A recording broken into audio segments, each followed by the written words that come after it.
Fala, meu lindo!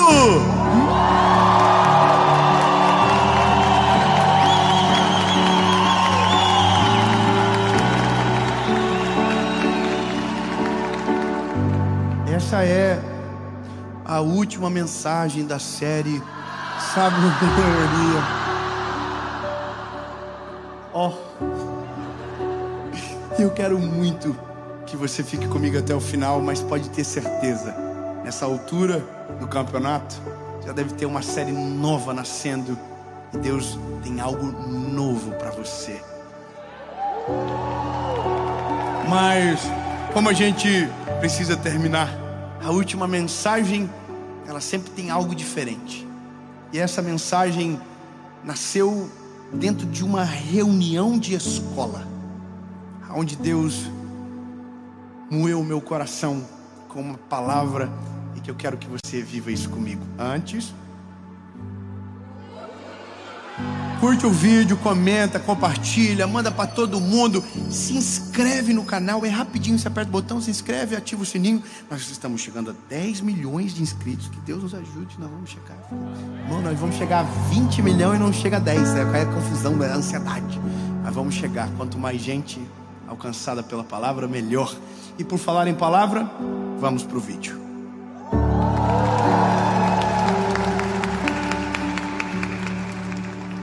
Atos, capítulo 3. Pedro e João estavam subindo juntos ao templo na hora da oração. Estava sendo carregado um homem coxo desde o ventre de sua mãe, o qual diariamente colocava-se à porta do templo, chamada Formosa, para pedir esmolas aos que passavam. Interessante falar sobre paciência usando um milagre, mas você vai entender. Eu não sei qual é a melhor forma de começar de verdade. Se eu conto o milagre, ou conto o porquê falar sobre esse milagre quando se trata de paciência. Talvez seja interessante, ou melhor, a gente falar como nasceu. Não. Será? Bom, não sei você, mas paciência é uma coisa difícil. É um pouco extinta da nossa geração, porque a gente foi perdendo à medida que o mundo ficou tudo muito rápido. Internet e tudo isso que você já sabe, que deixou a gente muito acelerado. Áudio, 2 vezes. 5 minutos ouve em 2,5. Isso é uma bênção de Deus. E a gente aprendeu a fazer o nosso cérebro ouvir em 2 vezes. E se inventarem 4, a gente vai dar conta. Porque a gente está sem paciência, não é verdade? O problema é que a ausência de paciência faz a gente tomar decisões e agir de um jeito que, de uma certa forma, tira o amor da receita. A ausência de paciência me faz colocar uma velocidade no outro que às vezes nem eu estou apto ainda.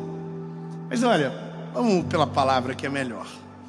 Atos 3 conta uma história, que é a história de Pedro e João, que acabaram de viver o maior fenômeno do Novo Testamento.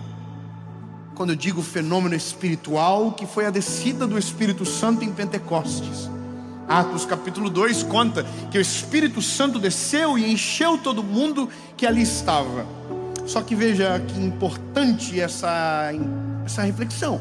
O que é ser cheio do Espírito Santo? E a gente, não sei você, mas eu sou de um tempo que ser cheio do Espírito Santo é quem falava em línguas estranhas. Sabe aquela parada? Não sei se você sabe, então eu preciso explicar. O meu público não é só quem viveu dentro da igreja, muitos são de quem nunca entraram.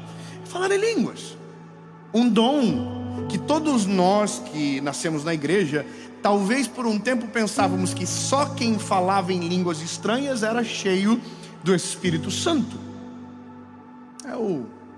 Deixa pra lá, não quero falar mais, não fica estranho, fica ofensivo. Mas veja, falar em línguas, durante muito tempo a gente pensava que era isso, só que não. Uma coisa é uma coisa, outra coisa é outra coisa. Uau, que profundo. E isso não é ser cheio do Espírito Santo. Ser cheio do Espírito Santo é ser cheio de Deus.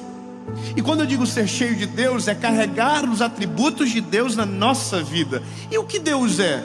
Deus é paciente, benevolente, amor, misericórdia, compaixão. Então, quando você diz que alguém é cheio do Espírito Santo, é porque ele carrega na sua essência os atributos de Deus: paciência, benevolência. E é isso. Então Pedro e João acabaram de ser cheios do Espírito Santo. Então a imagem que a gente vem agora à cabeça não é só alguém pulando de alegria, é alguém vivendo de maneira justa, é alguém vivendo da maneira de Cristo.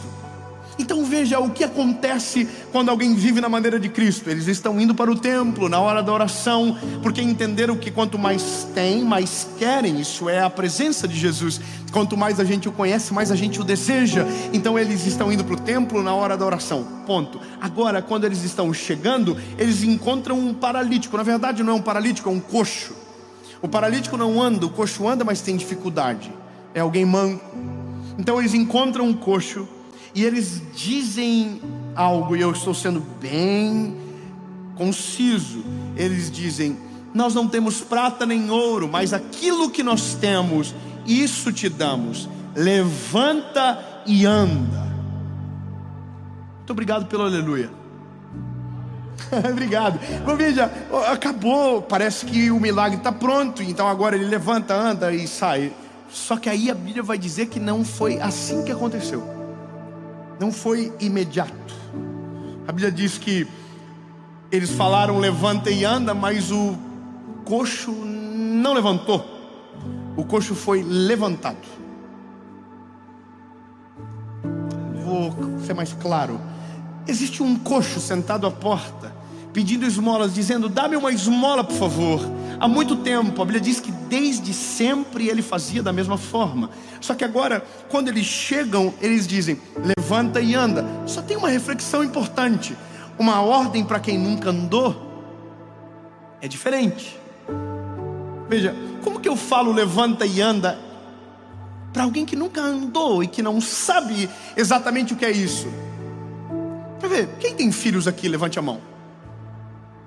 Bom, eu tenho 3. Cortei, chega muito filho, maravilhoso, mas se vier o quarto, a confusão está garantida. Mas veja, quando a gente tem filho, tem uma parada, irmão, que pega todos os pais: o tal do andar. Irmão, e é uma competição do mal. Porque um pai fala pro outro: meu filho andou com 11 meses. Aí você fala assim: o quê? Meu filho está com 11,5 e não está andando, deve ter algum problema. Aí você vai pro Google, e aí você pega uns pais mais psicopatas que falam: meu filho andou com 7. Aí você fala: pronto, eu estou com um problema, meu filho deve ter um problema. Porque a gente tem uma questão que a gente quer ver os nossos filhos rapidamente amadurecerem. Então a gente quer que os nossos filhos tirem e saiam da fralda logo. A gente quer que os nossos filhos andem logo. E a gente quer que eles façam no nosso tempo. E isso é o mal de todos os pais. A gente não tem paciência, porque a gente já anda, a gente já saiu da fralda há muito tempo, a gente já amadureceu há muito tempo. Então a gente quer que os nossos filhos acelerem o passo, até um dia que a gente diga: que saudade de quando não andava, que saudade de quando pedia para eu levar no banheiro e limpar o bumbumzinho, que saudade. Então a gente acelera tanto que um dia descobre que fez errado e que deveria ter sido mais respeitoso. O texto é tão incrível que a Bíblia diz que eles tomaram pela mão direita o paralítico e levantaram.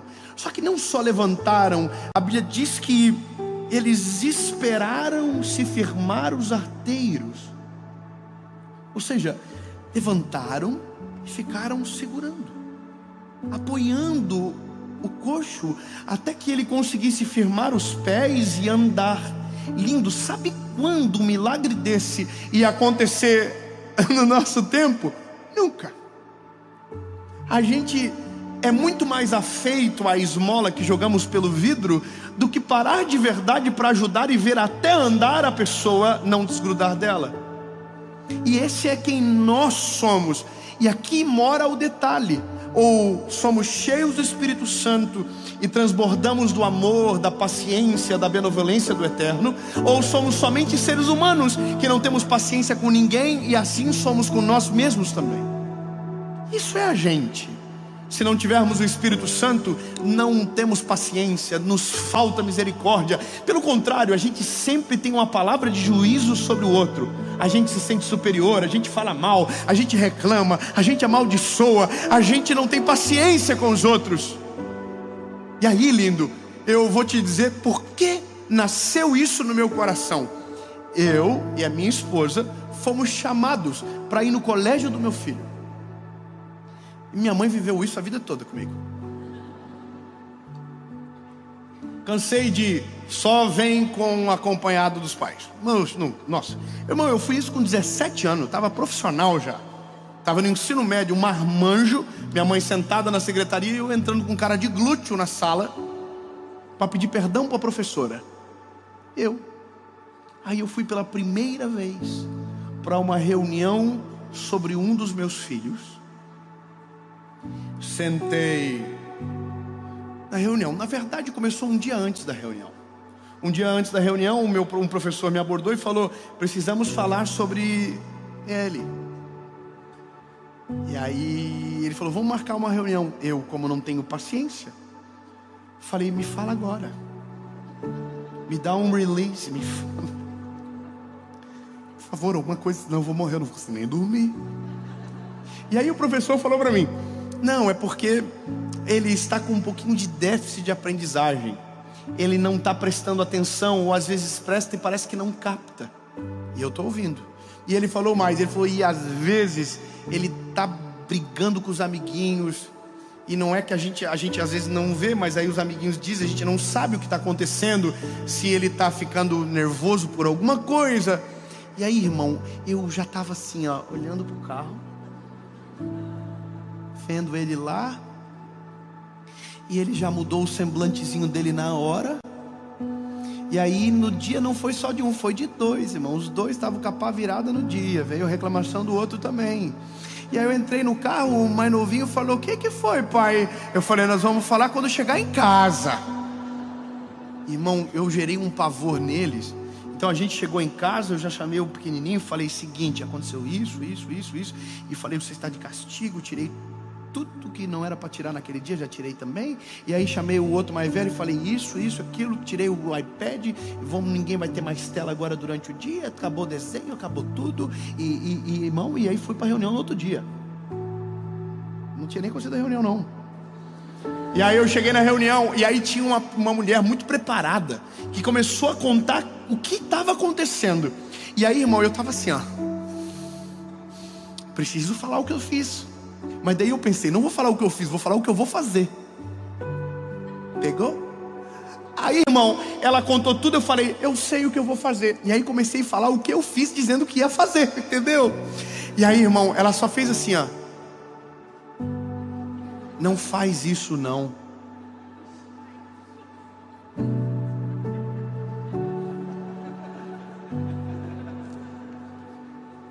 Eu falei: por quê? Ela falou: porque se você fazer dessa forma, você vai perder ele.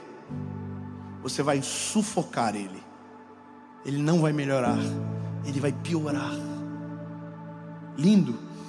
Aquela professora falou aquilo para mim.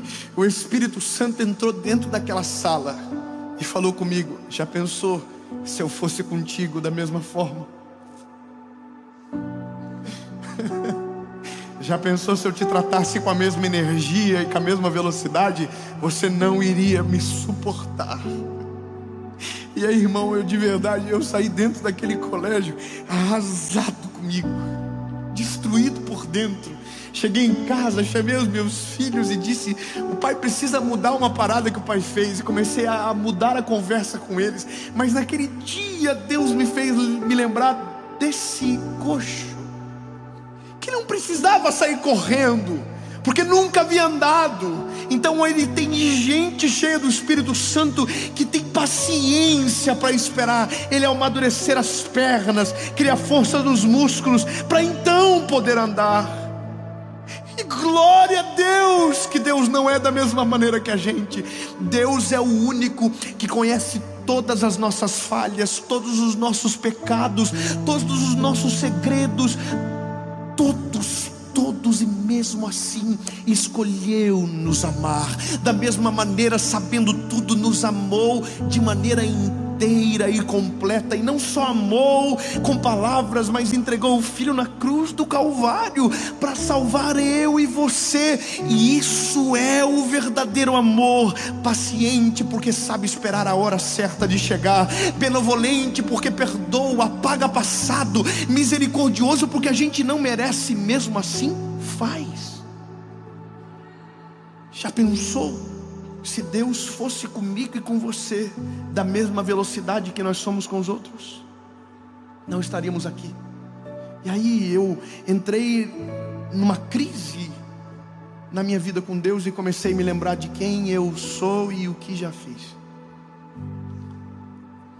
Me lembrei de tanta coisa e comecei a imaginar, se eu fosse o Deus dos céus, o castigo que eu estaria não teria saído até hoje.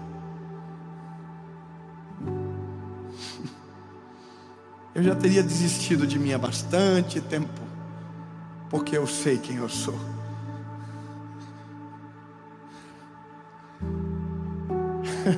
Sabe que eu descobri naquele dia que o déficit de aprendizagem do João tinha a ver comigo, não tinha a ver com ele, tinha a ver comigo.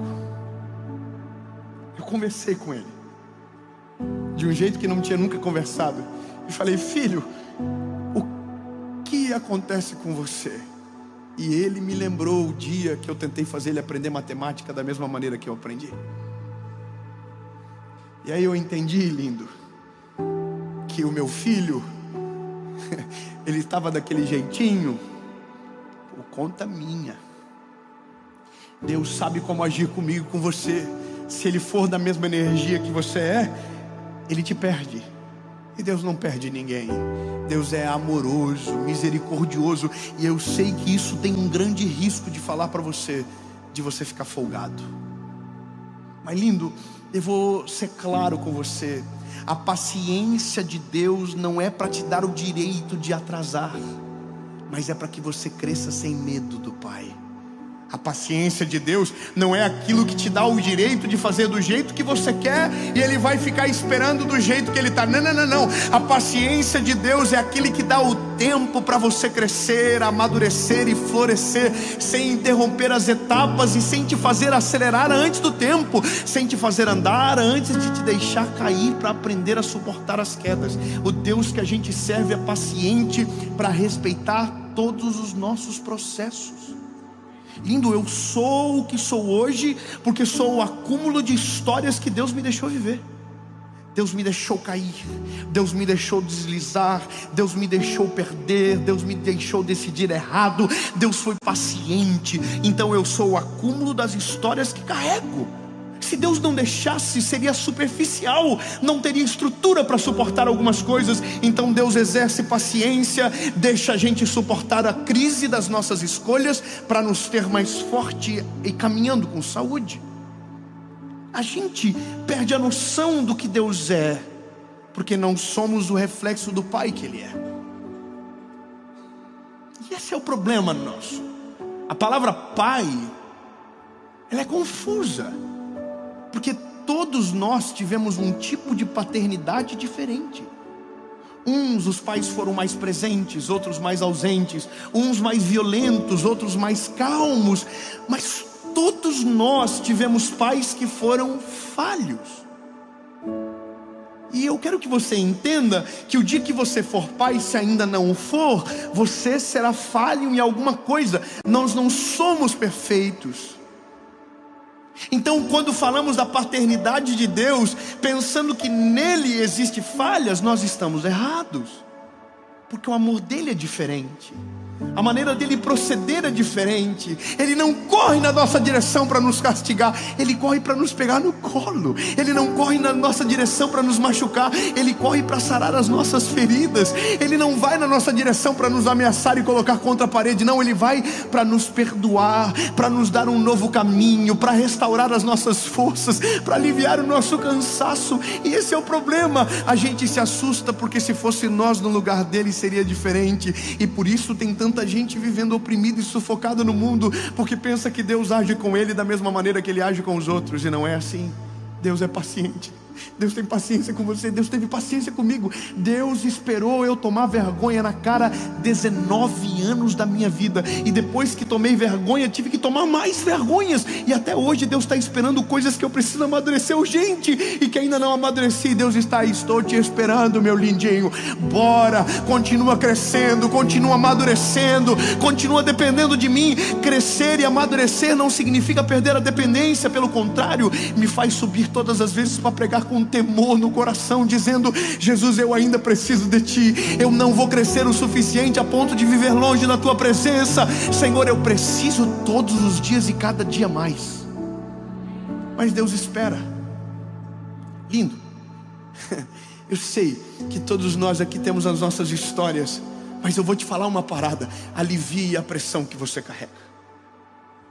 Ô meu irmãozinho mais novo, bebê da família, bebê da casa, que acabou de chegar agora na presença de Jesus, de boa. Você não precisa ter a mesma intensidade de que alguém que caminhou mais tempo do que você. E relaxa, deixa os irmãos mais velhos para lá. Sabe qual que é o nosso problema às vezes? É porque o pai é paciente e os irmãos são revoltados.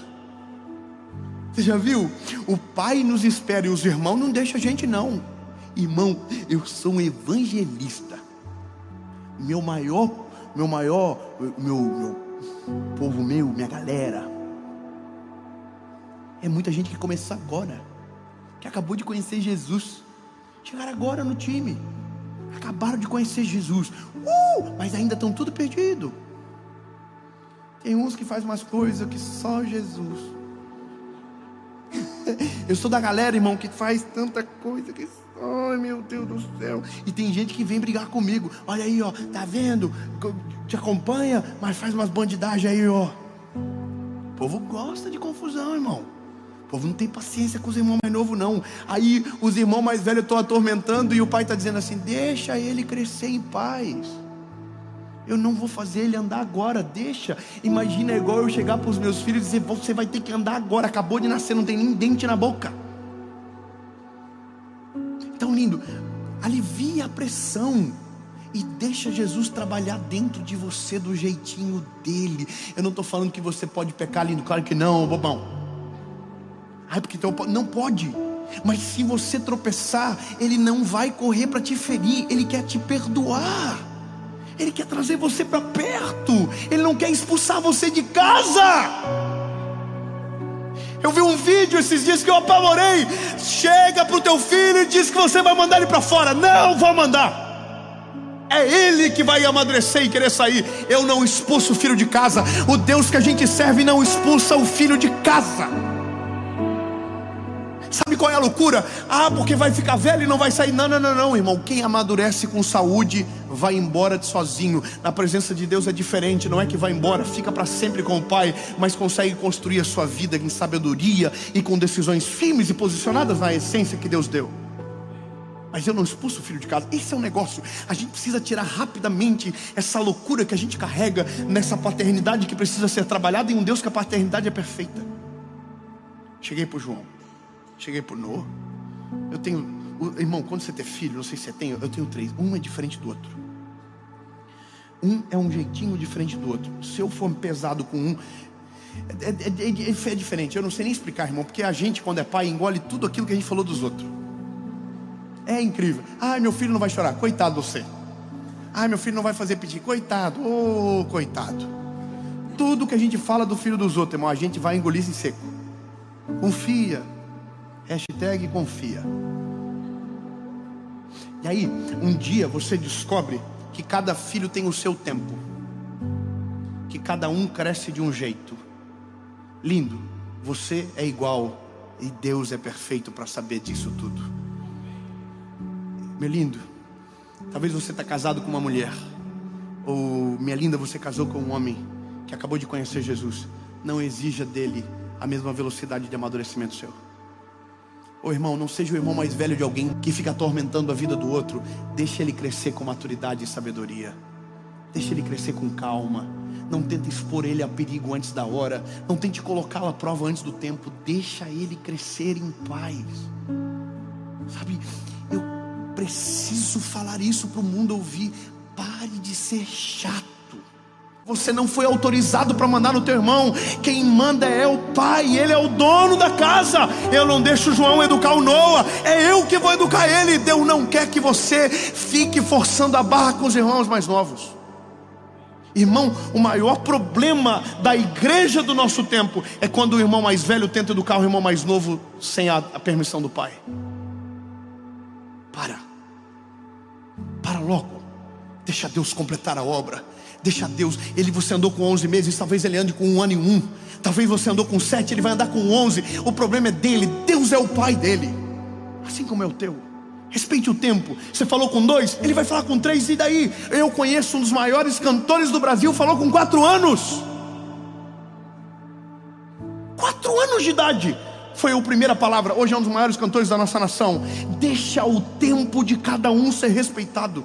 Paciência. Por isso que eu sou apaixonado pelo Senhor Jesus, porque quando eu olho para o amor dele, eu me encontro, tenho paz e segurança para permanecer no caminho. Ele não me oprimiu, ele não me sufocou, ele me salvou, ele me amou, ele me libertou, ele mudou a minha história, ele me fez sentir amado.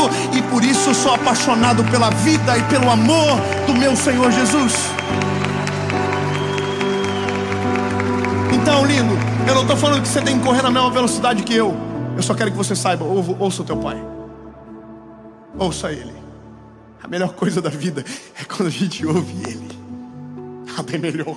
Ouça ele. Lindo, fica tranquilo. O Senhor vai fazer algo lindo na tua vida. Ei, relaxa. Jesus conhece a gente, bonitinho, tudo, amor. Eu não sei porque gostou de nós. Meu Deus, irmão, você é ruim, irmão. Você é ruim, hein? Você é ruim. Eu, sangue de Jesus. Se você fosse se contratar, você não se contratava. Eu jamais, irmão, eu sei o problema que eu sou. Jesus não só chamou nós, mostrou amor dando a vida do Filho na cruz. Então, a gente tem que aprender logo. Ele está dando tempo, ele consegue esperar, mas não esperando você na libertinagem, mas no desejo de amadurecer. Tem gente que pensa que a graça é o direito de pecar. Não, irmão. A graça é o poder de ser perdoado. Olha que poderoso. O Senhor nos dá a chance de sermos renovados. Chamei o João, falei: filho, desculpa o pai. O pai quer te pedir perdão.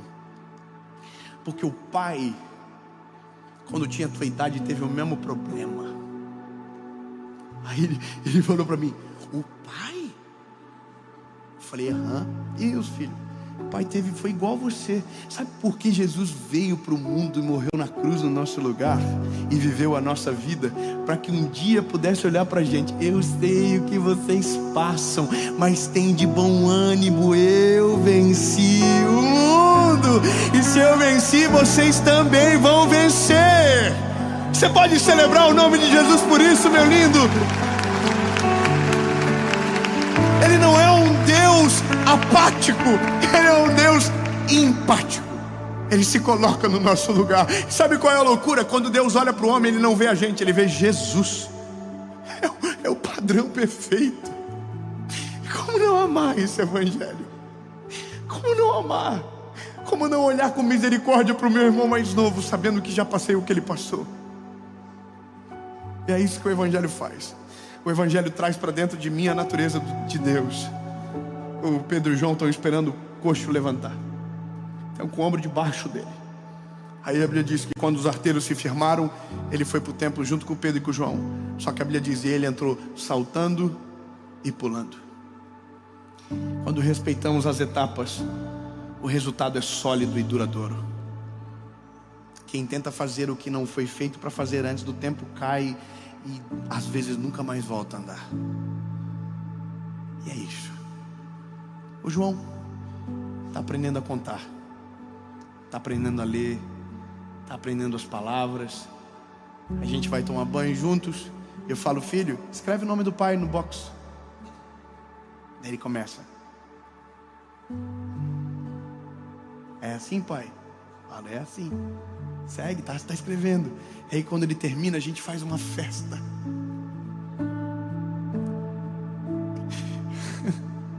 E aí eu fico imaginando o Senhor comigo, Deus comigo e com você. A gente está caído, está vivendo distante dele, e aí a gente volta e diz: me dá chance, me dá chance. Deus diz: eu dou, claro, vamos. E aí você volta, o que acontece? Com uma festa. Aí você acerta um dia, ele diz: é o meu filho. É isso que é o amor do Evangelho, é o amor de Jesus por mim e você. É meu filho. Acertou um dia, acertou outro dia, acertou de novo. Aquele ponto não volta mais. Ele já decorou e aprendeu de verdade. Jesus é assim com a gente, Jesus é assim com você. Então, bebê, tem uma ótima notícia: aproveite a paciência para ser perdoado. Aproveite a paciência para ser amado. Aproveite a paciência para amadurecer com saúde e de maneira sustentável. Aproveite a paciência para decidir. E eu tenho uma pergunta, e dessa maneira termino a série. Você que nunca entregou a sua vida para Jesus, Ele teve paciência para te esperar até agora. Chegou a hora, meu lindo. Ah, mas eu acredito em tudo. Então esse é o problema. Quando você conhece Jesus, você descobre: não precisa de mais nada. Entregue o seu coraçãozinho para Ele. Foi embora, desistiu, o paizinho te trouxe de volta. Então volta para Ele. Volta para casa, bebê. Você não foi feito para viver longe da presença do Pai. Não é sobre a casa, é sobre o Pai que é o dono da casa. Volte para Ele. 2 perguntas e uma resposta, e é você que decide. Tenho que mudar muito? Não. Ele tem paciência para te receber do jeitinho que você é, e tem poder para mudar tudo que em você é. Poder, amor para te transformar de dentro para fora. Mas só você que decide. Porque o convite está pronto. Eu estou à porta e bato. Aquele que ouvir a minha voz e abrir a porta, eu entrarei e farei morada. Olha como é paciente. Ele é o dono da porta, da casa, do morador da casa. E mesmo assim, bate na porta. A decisão é sua. A decisão é sua. Eu vou contar até 3. Se a sua decisão for sim, você levanta a mão e a gente vai fazer a maior festa que esse lugar já viu. 1, 2, 3. Levante a mão se você está tomando essa decisão.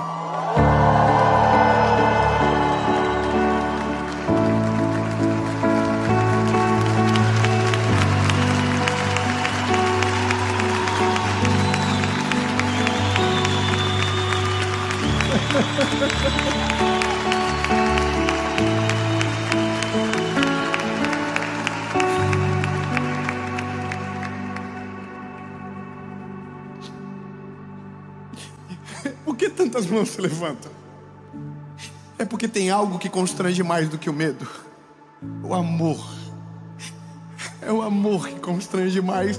Nada é mais poderoso do que o amor. O amor vence o medo, lança fora, transforma, muda o homem, constrange a ponto de nos fazer melhorar sem dores. O João está melhorando sem dores, o Noah está melhorando sem dores, e eu só tive as dores das crises que escolhi, porque o Pai sempre quis um plano perfeito, assim como quer para você. Sua decisão é sim, sua decisão é sim. Você vai repetir comigo uma oração, palavra após palavra, e aí fechamos a série Sabedoria. Diga comigo: Senhor Jesus, eu reconheço que sou falho e pecador. Me perdoa pelos meus pecados.